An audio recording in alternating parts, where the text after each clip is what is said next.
Bueno, damos gracias entonces, decíamos siempre a Dios por su día que nos da, por el día que nos da. Cierto para mí en la palabra de Dios es que nuestros días están contados en su mano, hay un día más que nos regala. Y quisiera reflexionar hoy día y partir la reflexión con las promesas de Jeremías, el profeta.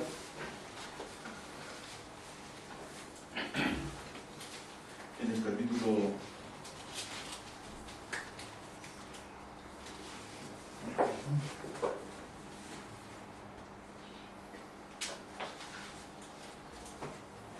30.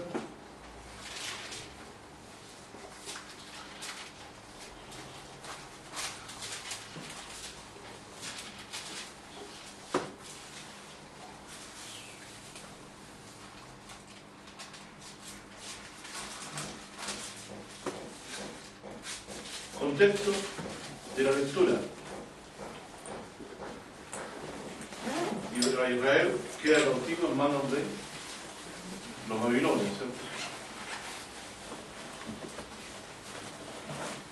Pero Dios, en medio de esta aflicción que ellos tenían, hace promesas. Promesas que hasta el día de hoy son importantes para nosotros como creyentes. Jeremías 30, por ejemplo, habla en el versículo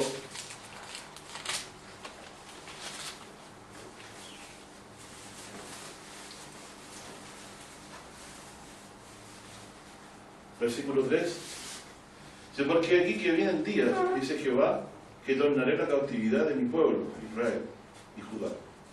Ha dicho Jehová, y harélos volver a la tierra, que di a sus padres, y la poseerán. Estas pues son las palabras que habló Jehová acerca de Israel y de Judá. Porque así ha dicho Jehová: hemos oído voz de temblor, espanto y no paz. Preguntad ahora y mirad si vale el varón, porque he visto que todo hombre tenía las manos sobre sus lomos como mujer de parto, ya se han tornado pálidos y todos los rostros, de miedo, de temor, ¿cierto? Tal como una mujer cuando a veces siente ese temor cuando va a tener un hijo. Pero después dice esta voz de este dolor de parto, de este gran dolor, ¿cierto? O este gran temor, viene por causa de lo que dice a continuación. Dice: cuán grande es aquel día, tanto que no hay otro semejante a él. Es decir, no es cualquier día del que está hablando, sino que hay un día que está hablando que es diferente a todos los otros días y que no es semejante a ningún día como este que haya ocurrido antes, ¿cierto? Dice que no hay otro semejante a él. Tiempo de angustia para Jacob, mas de ella será librado. Entonces, un viejo estudio, ¿no?, bíblico. Tiempo de angustia para Jacob. Viene el nombre de Tusa. ¿Y de quién está hablando aquí? De Judá e Israel, ¿cierto? Antes Judá, que es la tribu donde está el rey, e Israel, que es quien está sujeto a Judá por causa del reinado que Dios lo dejó en las manos de Judá, ¿cierto? Y dice: tiempo de angustia para Jacob, mas de ella será librado. ¿Se recuerdan ustedes de la angustia de Jacob cuando fue a encontrarse con nuestro hermano Saúl? Sí. ¿Por qué peleó con el ángel? ¿Qué pedía? No te soltaré si no me bendices. Claro, pero ¿qué estaba ocurriendo en ese momento? ¿Él iba por cualquier parte o ya sabía que su hermano venía a su encuentro? Su enemigo. ¿Se recuerdan ustedes cómo se le tornó a Saúl después de Israel, no? Como uno de sus peores enemigos. ¿Se acuerdan del monte de Seir que hicieron con los israelitas? Cuando los babilonios los destruyeron, los que escaparon los iban matando. Eran descendientes del hermano de Seir, eran, ¿cómo se llama?, hijos del hermano suyo, y lo mataron.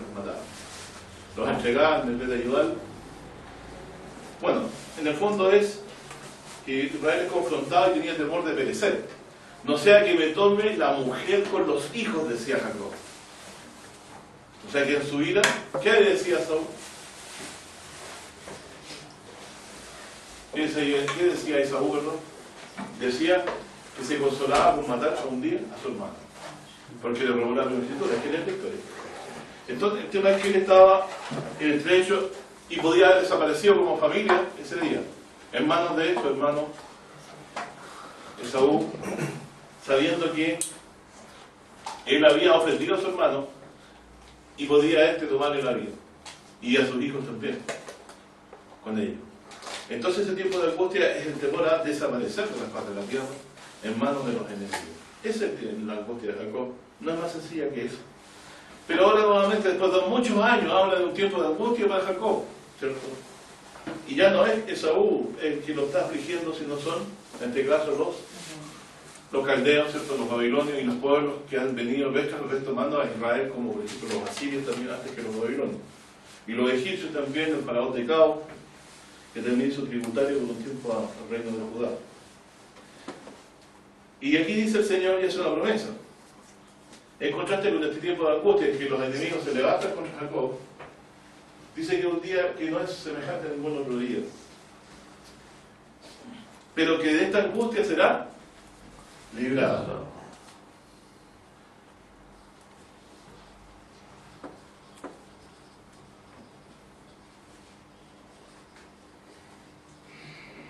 Entonces Dios promete librar a Jacob de su angustia. Y después, hablando de aquel día, dice en que Dios pretende librar de las angustias a Jacob, aquel día que no hay otro semejante. Dice, será en aquel día Jehová de los ejércitos que yo quebraré su yugo de tu cuello. ¿Saben lo que es quebrar el yugo? La opresión es para Librarlo de la servidumbre de los opresores.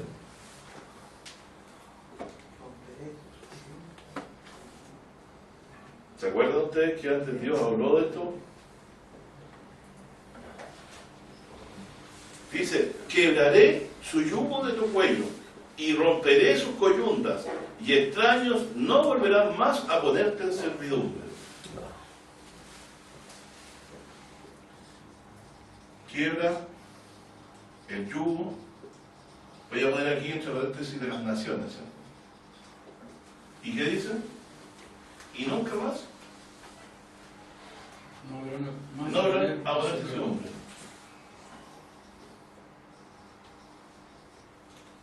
Serán para servidumbre.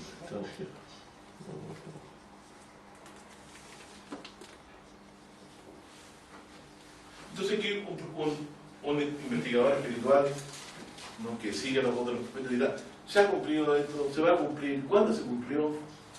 ¿Cierto? Porque Dios está haciendo una promesa. En los días de Jeremías no. ¿Cómo podríamos saber cuál es ese día?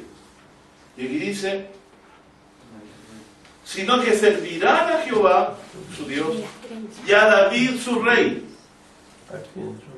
al cual les levantaré. Entonces, ¿cuándo ocurre esta liberación de los enemigos? ¿Cuándo Dios quiebra el yugo de ellos? Cuando les levanta a David. ¿Y David? ¿Estaba vivo o muerto a estas alturas ya? Aquí tenemos todo el Apocalipsis condensado en 3-4 versículos. Les levantaré a David. Pero ¿cuál? No hay cosa más hermosa aquí lo que estoy leyendo. Yo con esto me vuelvo, pero hermano, aquí está todo lo que tiene que decir. No sé si entendemos esto. La historia de Israel es la historia de las maldiciones que hoy día no saben porque se rebelaron por su idolatría contra Dios. Y influyeron los pueblos sobre ellos, ¿cierto? Y Dios los sujetó en angustia. Pero dice, estas angustias van a acabar cuando yo le levante a David. ¿A quién ustedes servirán? ¿Qué quiere decir? Ustedes no van a servir a los pueblos, van a servir al rey que yo les levantaré, a David. Ahora veamos ustedes, ¿por qué dice David? ¿Qué características tenía David? Que lo toma aquí como... Si me levanta David, me está conectando con la promesa hecha a David. ¿Me equivoco? ¿No me equivoco? ¿Estamos viendo cara en las nubes o están en las escrituras? Están en las escrituras, les levantaré de ahí.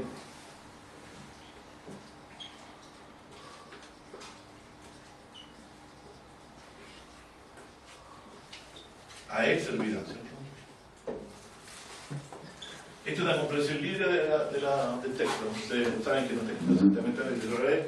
¿No? Servirán a David, aquí le levantaré, yo le escribiría al revés. De propósito, le levantaré a David, a él servirán. Levantar a David, ¿qué significa levantar? Puede significar muchas cosas.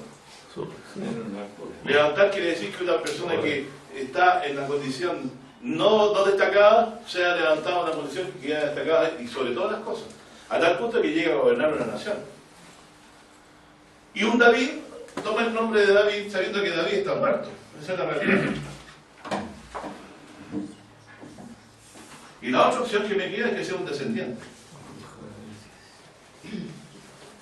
Ya no es David, entiendo que tiene que ser un descendiente. ¿Prometió algo de esa referencia? ¿Dio alguna vez a David? ¿Ven que ustedes ya saben? Ya esto no le pasa desapercibido cuando lo lean. Saben que se está refiriendo a un descendiente. El Salmo 89 dice: no me enteré de David, no faltaba la varón que se siente sobre su trono. ¿Cierto? Salmo 132 decía: allí haré reverdecer el cuerno de David. Digo, Salmo 132. Es el menos que menos se van a acordar la manera que menos se van a acordar. El otro se acuerda, seguramente. Yo les dije que este año vamos a hablar de esto. Hasta aquí, o se aburren o se lo aprenden. Y todas las escrituras después florezcan en la mente cuando hablemos de este tema. ¡Pum! Se despierta. Ah, eso es lo que dijo. ¿Verdad? Eso es lo que dijo. Salmo 132. Porque las escrituras dan testimonio de Jesucristo. Fueron creadas para eso.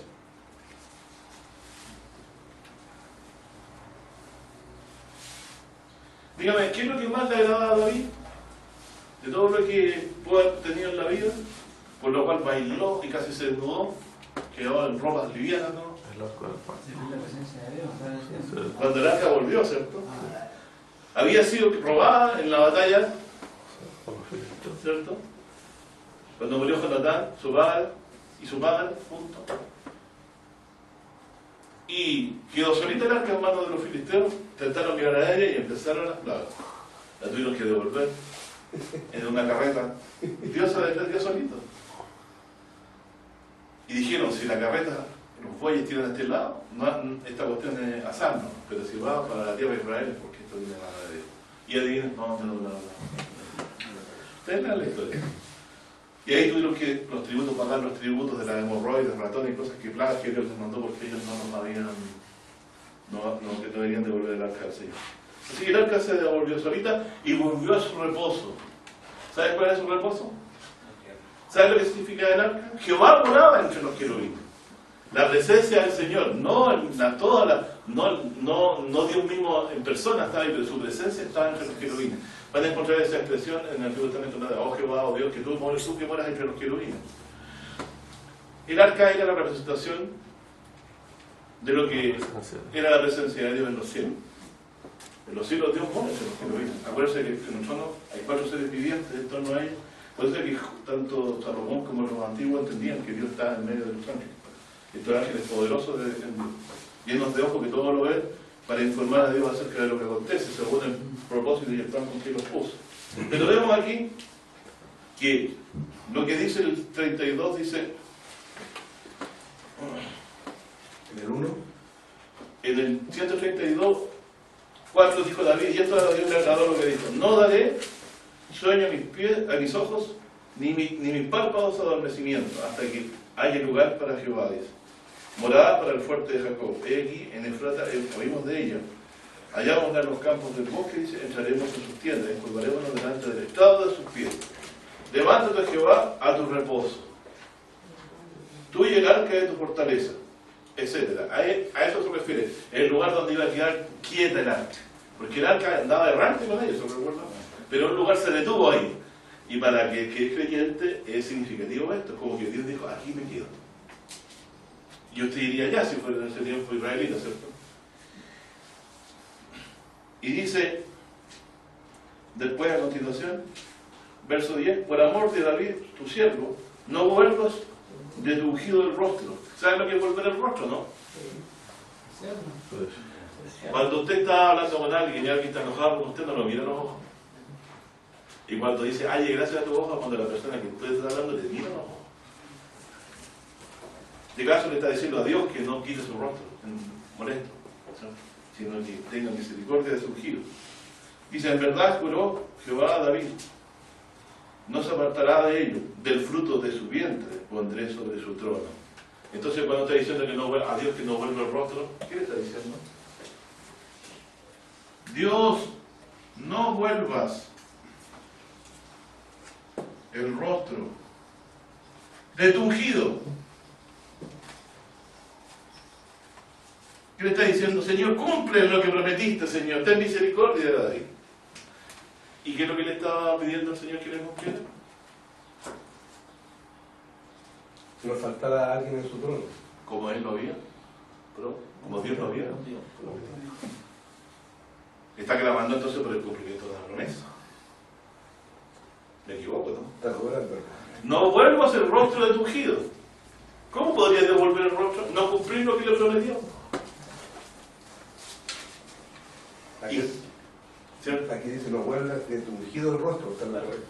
Es lo mismo. Hay palabras de frase que se pueden decir de la misma forma y significa lo mismo. No vuelvas de tu ungido el rostro y decir, Señor, no desoigas lo que te pido.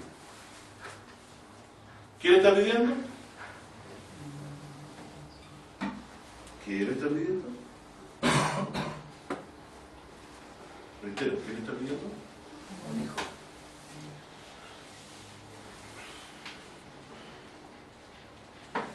En verdad, o sea, tú juraste, Señor, le está cobrando a David, no se apartará de ello, del fruto de tu vientre pondré sobre tu trono. Esta es segunda Samuel, eso lo podemos buscar. ¿Qué estamos hablando aquí entonces? Jeremías me está diciendo que les va a levantar a David. El Salmo 82 responde a coro por otro lado, que es la promesa que le hizo David, de la cual él pide que no se vuelva el rostro. Entonces toda la escritura esperaba que Dios quite el yugo el día que levante a este David, descendiente de David, a este ungido. La esperanza de Israel está en su Mesías, no en el pueblo mismo. El pueblo está cargado de pecado, llaga podrida, igual que toda la humanidad y igual que todos los gentiles. El único ser recto que puede guiarnos a la verdad es Jesucristo, Hijo del Salvador del mundo, descendiente de David. Está hoy a la diestra, como dice el Salmo 110. Él lo dijo cuando lo despreció el Sanedrín. Veréis al Hijo del Hombre sentado a la diestra de Dios y viniendo en las nubes del cielo. ¿Hay una promesa que reclamar aquí? Claro que hay una promesa que reclamar. Jesús reclamaba que Él era el descendiente de David, que Dios prometió dar para liberar al pueblo de sus enemigos. ¿No es lo que declaró Zacarías? Padre de Juan Bautista por el Espíritu dijo que librados de nuestros enemigos le serviríamos para siempre. ¿No ha levantado un cuerno de salvación en la casa de David? Un Salvador que no libre de los enemigos para siempre. Miren cómo las profecías fluyen. Esto es como una sinfonía. Toda la Escritura depende de esta promesa. Toda su expectativa depende de esta promesa, que Dios no le devuelve el rostro a David. Y Dios prometió que levantaría a David. Si levantó a David, es porque el corazón de Jesús es como David. Cuando Dios se refirió a David la primera vez, y habla con Samuel, recuerdo yo, que dijo,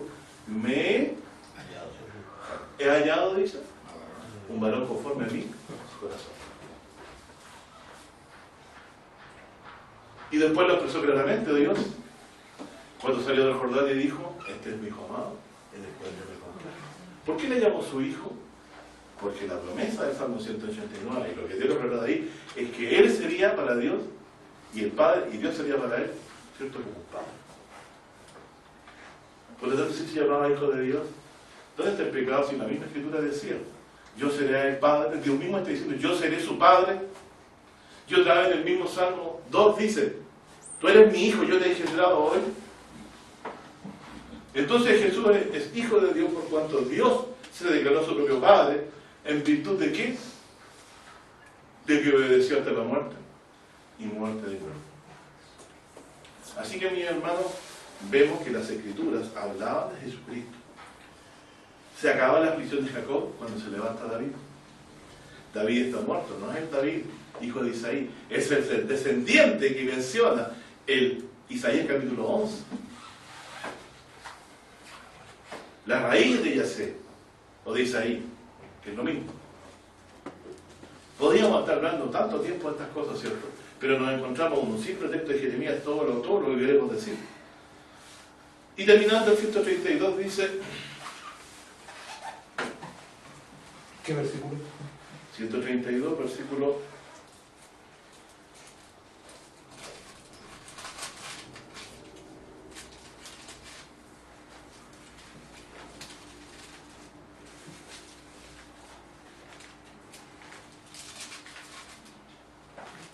El 13 dice, porque Jehová ha elegido a Sión, deseóla por habitación, este es mi reposo para siempre.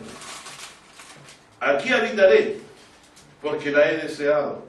A su mantenimiento daré bendición. Sus pobres se seré de pan.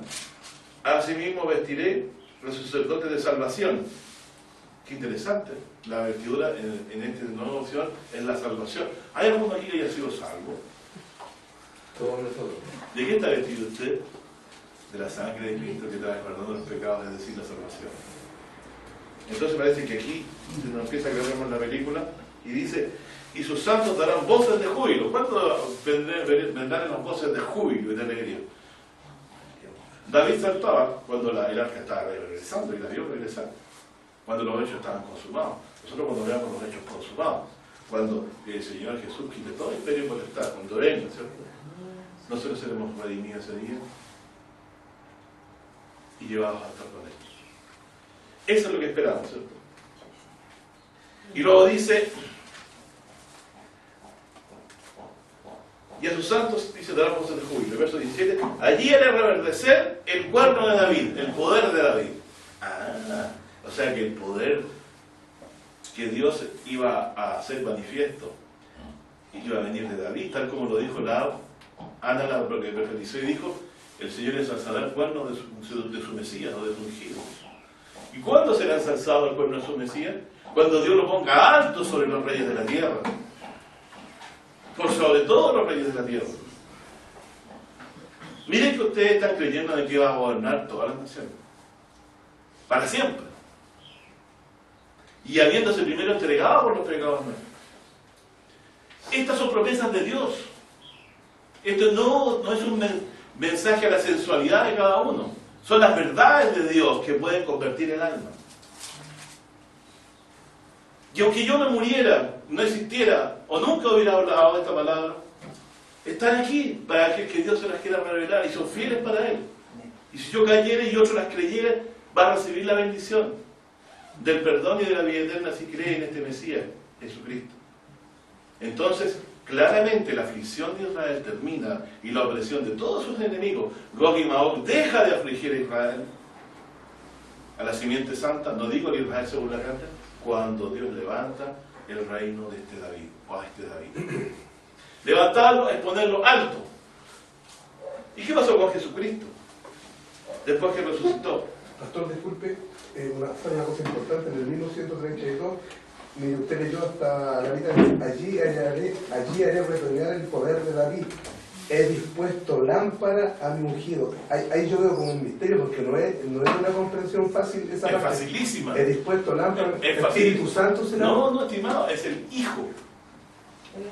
Una lámpara, bíblicamente hablando, es un descendiente.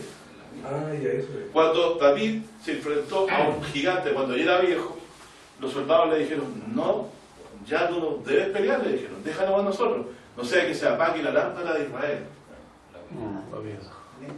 Pero ¿por qué la lámpara? Porque era la esperanza del pueblo.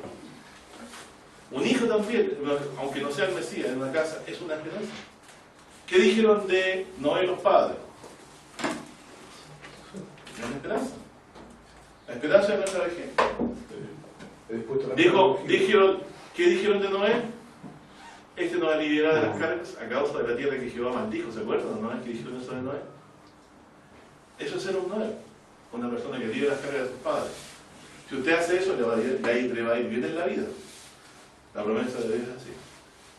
Así que no tengamos poco a asistir a los viejitos cuando ya no pueden hacer. Entonces se puede pensar de que el lámpara, en el sentido que no se apague, es la vida. Cuando hay luz, No se apague. hay esperanza. Se puede La muerte son las tinieblas. Así que está claro de que un descendiente que procede de las entrañas es el que lleva la esperanza, el que trae la esperanza. Se puede decir, y es el que era la luz de todo hombre que había venido a este mundo, como en el Claro, todo eso, ahora lo voy a asociar con eso. Jesús es la vida porque Él tiene vida en sí mismo.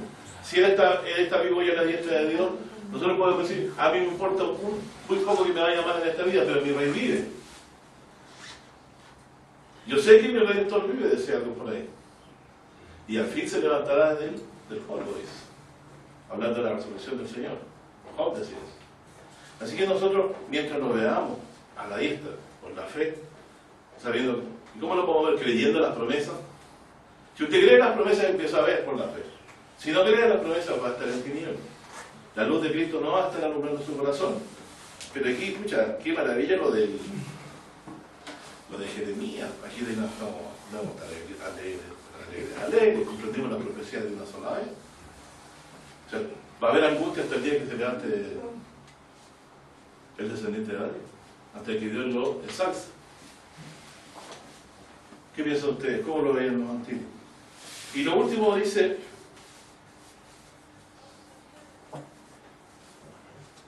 a sus enemigos vestiré de confusión, mas sobre él florecerá su corona. ¿Qué quiere decir? Que Dios va a hacer que él reine y a los demás trae lo que es confusión, avergonzarlo. Porque todos creen que esto no va a ocurrir. ¿Quién es Jesús? Es lo inventaron, es una historia, un cuento. Seguimos a Jesús de Nazaret. Pregunto, ¿quién cumpliría las profecías? nada de lo que ha sido hecho fue hecho. Dice. Yo me podría preguntar, bueno, estimado señor Breitman, ¿no? ¿Y quién cumple la profecía de Jeremías? Que dice que la aflicción de Israel se va a acabar cuando se levante David. Es la misma promesa que le ha dicho David, que Dios levantaría un descendiente. Entonces, alguien va a ser levantado. Y por la otra lado, la Escritura dice que la piedra que desecharon los edificadores ha venido a ser cabeza de ángulo. Es decir, que la cabeza del reino de Dios, de Israel, de caso, perdón, o del reino de Dios, me da lo mismo decirlo, es lo mismo. Digo, ¿quién va a cumplir esa profecía? Un rey desechado, que era rey por descendencia, pero desechado. ¿Quién cumple esa profecía? ¿Usted? ¿Alguna persona futura que vendrá? ¿O Jesús de Nazaret? Entonces eso es lo que nosotros creemos, que Jesús de Nazaret, el hijo del carpintero, para muchos, es el hijo de Dios, el descendiente de David, el que va a traer la libertad de la prisión para siempre de Israel, y brevemente ha traído el perdón de sus pecados humanos. Y nos ha vestido de su salvación, porque Dios, como dice la profecía de Jeremías, quien el mismo le está hablando de este tema, he aquí, yo hago un nuevo pacto con la casa de Israel. ¿Qué hace? Se olvidará de sus pecados y de iniquidad. Si creyeran a Jeremías, los israelitas hace tiempo habrían dejado de celebrar el Yom Kippur, porque Dios no se está acordando más de los pecados de la gente hace tiempo, porque ya ha traído el perdón a través de Jesucristo, el Mesías, el hijo de David, el descendiente de David, que hará que Israel deje de ser afligido de sus enemigos cuando se cumple la segunda parte del Salmo 110. Venga a poner por estrado sus pies a todos sus enemigos. Es decir, vestirá de confusión a sus enemigos, como dice el Salmo 132. Entonces Dios nos ha dejado muy claro que su propósito es sentarlo a su diestra y después salvarlo hoy hasta que venga a cumplir lo que resta, que sus enemigos sean puestos por estrado. Pero también debemos tener la promesa que Dios nos ha hecho en él, un nuevo pacto donde Dios no se acordará más de nuestras iniquidades y de nuestros pecados no se acordará más. ¿Cierto? Por eso dice en nuestro libro de Hebreos, ¿cierto?, que del nuevo pacto no se hace conmemoración de los pecados. Es decir, no hay rectitud aquí que valga. Una sola vez el Señor Jesús ofreció por los pecados. Y es por eso Dios llevó el mando de los gentiles en los santuarios, nunca más ya es el lugar donde se ofrecen sacrificios, porque ya el Señor nos ha limpiado de su sangre. Nosotros ahora miramos al santuario y vendrá de Dios en los cielos, a esa ciudad que dice Isaías, donde Dios mismo la habita y es el mismo sol, la misma luna es el Cordero, ¿cierto?, Hijo de Dios. Bueno, esta reflexión de que le levantaré a David también pasa por el hecho de que Dios lo levantará de qué forma, ¿cierto? Es porque Dios tiene que cumplir una promesa que ha hecho. Vamos entonces ahora a leer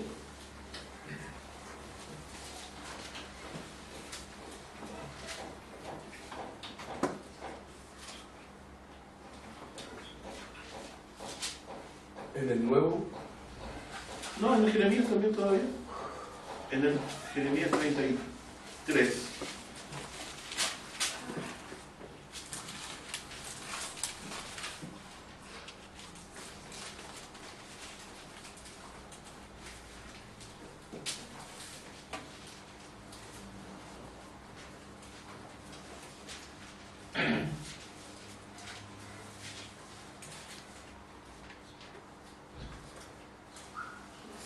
Bueno, ustedes pueden leer los contextos, ¿cierto? Pero aquí Jeremías está en las últimas, ¿cierto? Muy afligido, preso, preso por el Sanedrín, si ustedes lo quieren decir así. Dice el verso 2, así ha dicho Jehová que la hizo, así ha dicho Jehová que la hizo, Jehová que la formó para firmarla, Jehová es su nombre. Clama a mí y te responderé, y te enseñaré cosas grandes y dificultosas que tú no sabes, porque así ha dicho Jehová, Dios de Israel, acerca de la casa de esta ciudad y de las casas de los reyes de Judá, derribadas con arietes y con hachas. Entre paréntesis dice, porque vinieron para pelear con los caldeos para henchirlas de cuerpos de hombres muertos, los cuales herí yo con mi furor y con mi ira, pues que escondí mi rostro de esta ciudad. ¿Usted sabe lo que significa volver el rostro, esconder el rostro? ¿En qué versículo? En el 5 estoy leyendo. A causa de toda su malicia. O sea, está diciendo de que todo este juicio que les viene mandando los babilonios por la malicia y la maldad de sus obras, ¿cierto? Y dice aquí el verso 6, una palabra consolatoria, dice, he aquí, yo hago subir sanidad y medicina, y los curaré, y les revelaré abundancia de paz y de verdad. Anotemos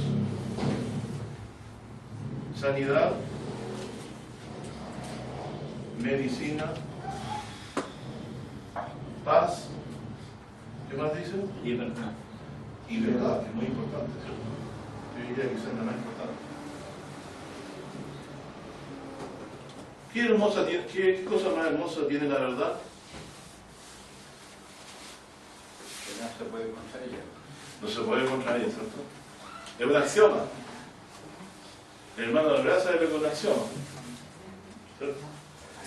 Es algo que es una verdad reconocida de todos, ¿cierto? Entonces Dios promete estas cosas. Y luego dice, haré volver la cautividad de Judá. Nuevamente aquí, yo me acuerdo de lo que dijo antes, ¿cierto? Si no estaríamos sembrando de nuevo. ¿Qué es lo que dijo?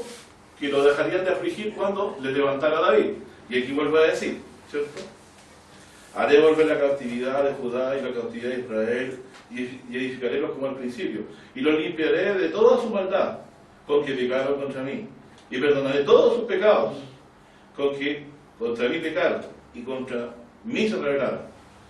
Y seráme a mí por nombre de gozo, de alabanza y de gloria, entre todas las gentes de la tierra, que habrán oído todo el bien que yo les hago, y temerán y temblarán de todo el bien que yo y toda la paz que yo les haré. Es decir, que nosotros nos estamos enterando de este bien que les hace Dios a Israel ahora, ¿no? ¿Nos estamos enterando? Sí, porque nosotros, mucho después, vinimos a entender que toda esta aflicción que les envió, Dios se la revertió con las promesas que ha hecho a través del Mesías, que traerá con él la paz, ¿cierto? El cese de la aflicción y todas las cosas que estamos hablando. Dice aquí, voy a leer un poquito más adelante.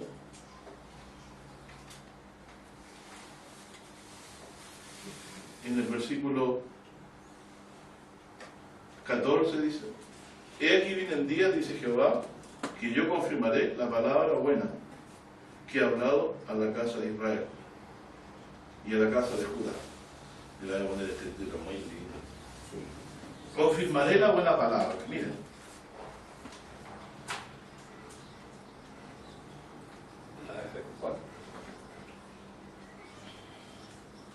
Fíjense la forma en que lo dicen. Como que todos ya saben qué palabra es. Confirmaré la buena palabra. Si la Biblia habla de muchas cosas, de hecho hay una sola buena palabra que es lo más importante de ella, que hemos de aprender. ¿Cierto? Y miren lo que dice aquí. La buena palabra.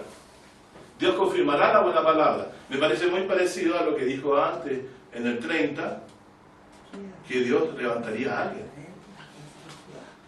¿Cierto? Levantaría a alguien. Y aquí dice: en aquellos días y en aquel tiempo haré producir a David pimpollo de justicia. A ver, ¿por qué la sanidad? ¿Qué se necesita para la sanidad? Justicia. Si no hay justicia, no puede haber paz. Y si no hay justicia y paz, no puede haber medicina.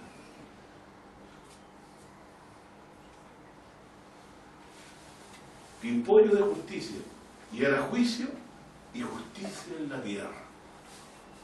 Quédense ahí, no se muevan. Yo les voy a recordar un renuevo. Un renuevo. Isaías, no lo busquen, yo no se lo voy a leer para que vean cómo los profetas parecen que hubieran estado separados de años, pero tenían el mismo espíritu. Dice: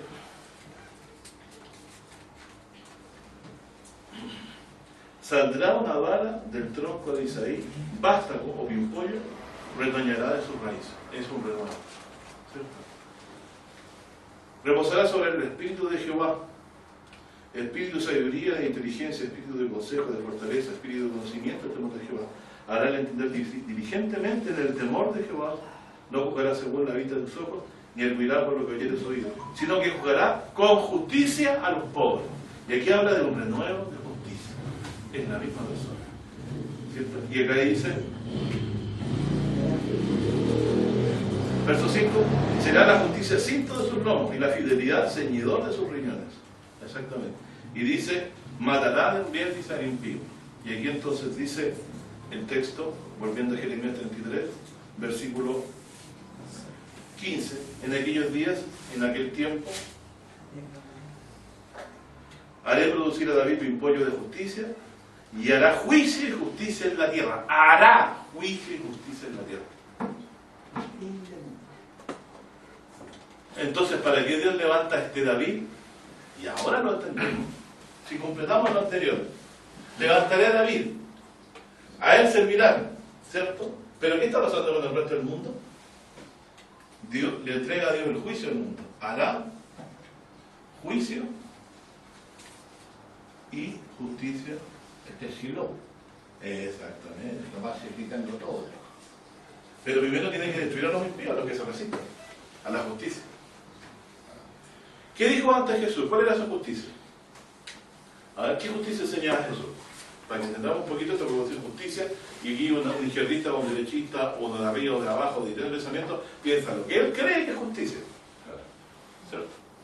Justicia social. ¿Qué es justicia según Dios? Hacer lo que es correcto.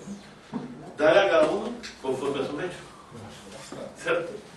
Muy obvio. Pero, por ejemplo, pero aquí no estamos hablando de lo que cada uno de nosotros piensa que es justo. Por ejemplo, los adúlteros, los que codician con el prójimo, ¿cierto? Los mentirosos.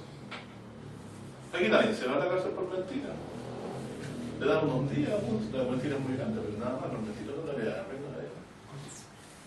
¿Cierto? Y que también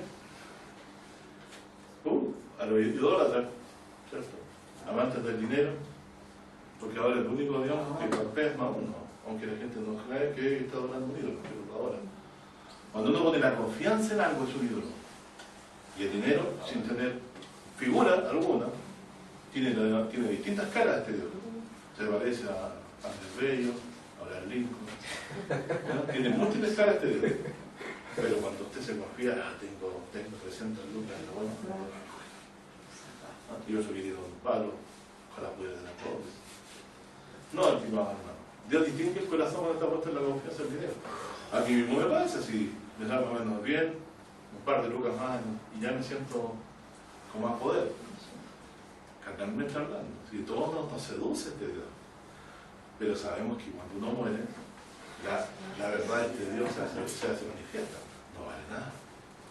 Porque no puede librar de la muerte. El Dios verdadero que es vivo, ese sí puede librar de la muerte a través de Jesucristo, su Hijo de Dios.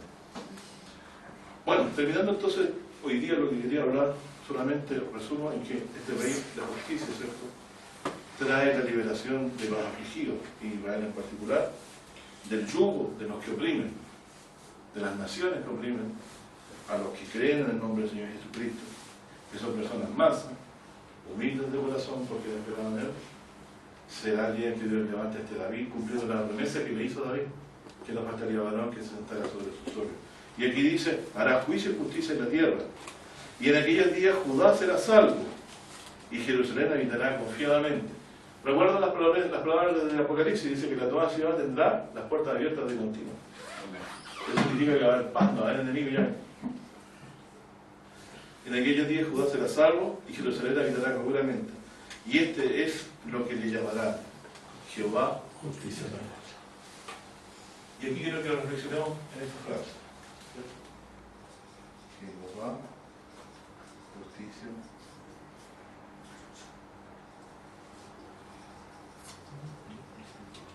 ¿Cuál es el nombre de Jesucristo? Este es el nombre del Mesías. Jesucristo.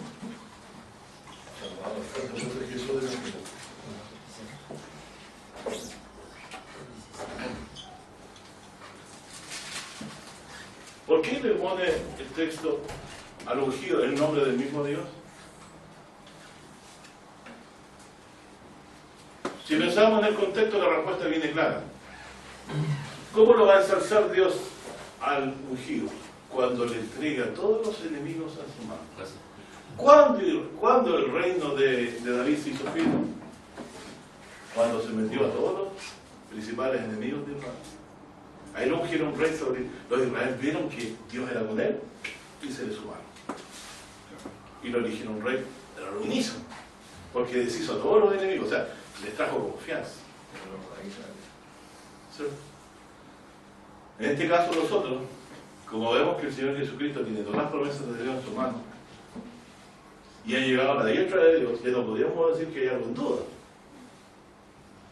Todas las promesas fueron recogidas en Él. Él las cumplió y ahora está a la diestra esperando lo que falta, ¿cierto?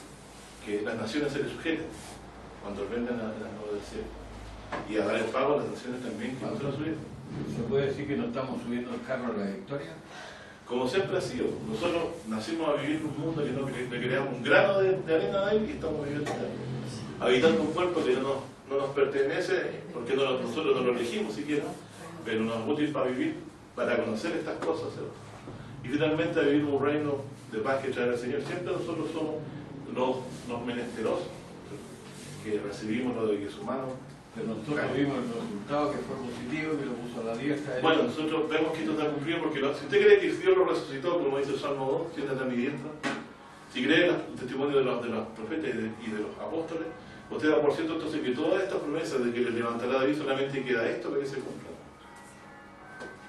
Si está sentado a la diestra de Dios, ¿va Dios a desconocerlo? Cuando decían lo que las hermanas Jesús en la cruz, ¿qué decían? Si lo quiere, que lo defienda. Si es su hijo, que lo defienda. Siempre desciende de la cruz y creeremos en ti. Porque no podían creer que un Mesías podría estar derrotado.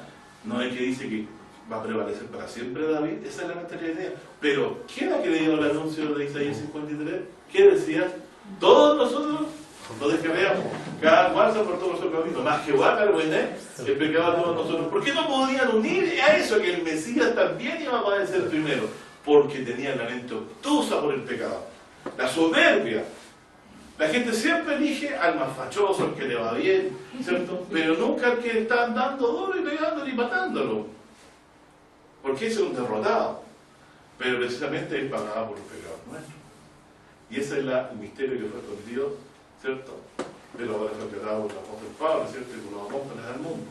El Evangelio de Cristo, que murió y resucitó, murió por nuestros pecados, para pagar nuestros pecados, librarnos de la condenación, ponernos al pacto de Dios para que cuando venga nos viene a buscar, no a juzgar, viene a juzgar a los que no han creído en Él. Porque Juan 3 dice, el que en Él cree no es condenado. O sea, hoy yo no soy condenado. Pero los que no han creído en ese día, esos sí serán condenados porque no creyeron en el nombre del unigénito de Dios. Igual es el pecado que Dios mismo ha hablado por medio de su propio Hijo, que estuvo a su diestra, y el mundo no ha recibido el testimonio. ¿Qué testimonio? De que Él es el Salvador del mundo, que Él es el Rey de Israel, el Rey del mundo, que va a establecer un reino de justicia cuando regrese y va a destruir a los impíos y a los que aman y hacen injusticia. Luego nosotros procedemos a arrepentirnos y a apartarnos de eso, porque sabemos que Él nos ha limpiado con su sangre y nos ha traído paz a través de su muerte para con Dios. Y nosotros ahora sabemos cómo tenemos que andar delante de Él, porque Él le haga la justicia. Y si nosotros queremos agradar a Jesucristo y sabemos lo que tenemos que hacer. Finalmente, el último versículo.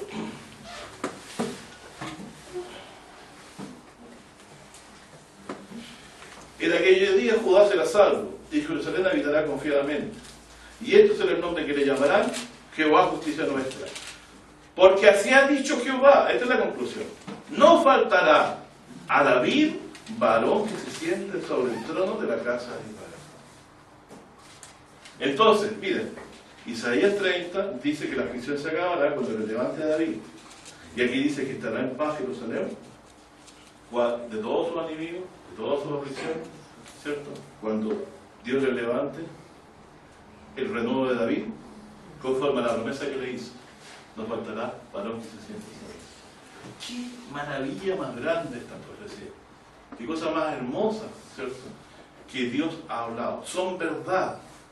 Me vaya bien, me vaya mal. Se me mueran mis hijos, perezca todo lo que tenga, mi propia salud se me vaya y la vejez se consuma todo. Esta verdad me va a despertar en el día final.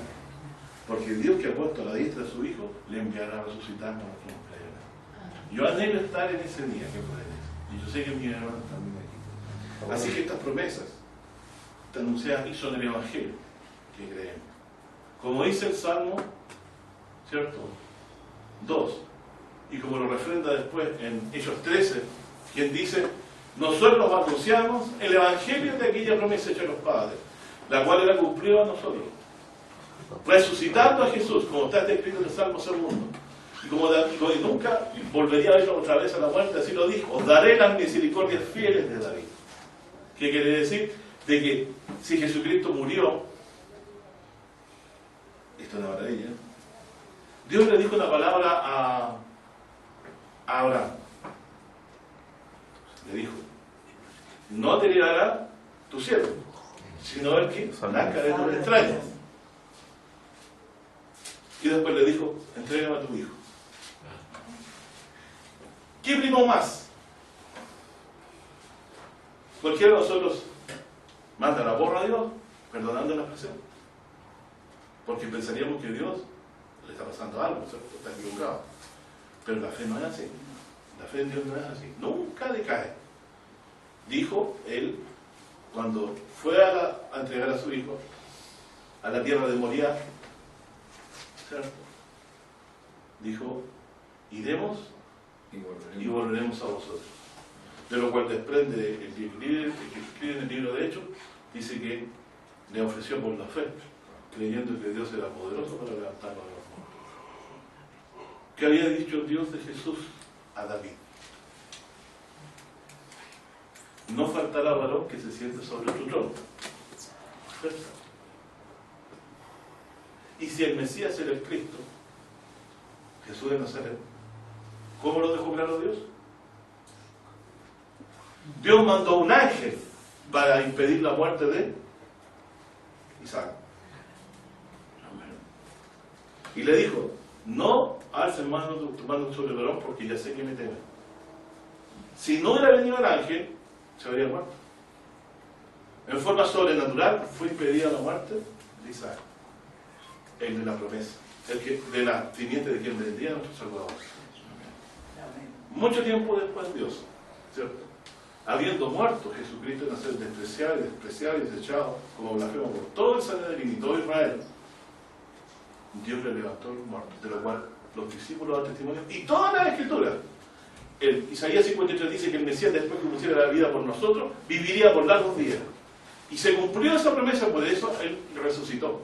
Porque Dios que decía que el Mesías iba a padecer expiando los pecados del pueblo, no podía dejarlo en la tumba, porque decía la promesa de David, que no faltaría varón que se sentara sobre su lado. Si el Mesías era Cristo y tenía primero que padecer, obviamente lo que debía ocurrir es algo sobrenatural, lo cual es la confirmación de nuestra fe, que Dios lo resucitó.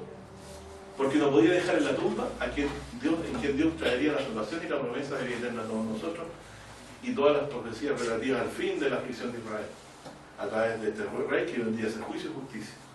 Por eso se le llama Jehová justicia nuestra, porque Dios le ha dado ahora a él toda potestad sobre todas las cosas, sobre el cielo, sobre la tierra. Toda potestad, dijo Jesús, me da en el cielo y en la tierra, y lo veremos a su debido momento, tal como nos dijo cuando venga, tal como lo dijo delante del Sanedrín, cuando le veamos venir en las nubes de los cielos. Que Dios le bendiga, mi hermano, que su palabra Pastor, de cuerpo en el corazón. sí. Cualquiera podría pensar que con Sedequías se pereció la esperanza, porque fue el último rey sobre el trono. Claro, pero el serpiente de David no era el último. No, la siguiente seguía. Sí, todavía más hijo de David. Anteriormente tendría que ser de último. No era un rey según el linaje, ojo, sino de Judá. Podría ser un descendiente de Judá. Y después precisó, de Isaí. Pero los descendientes de Isaí no eran los. Así que de ahí Dios levantó al Mesías.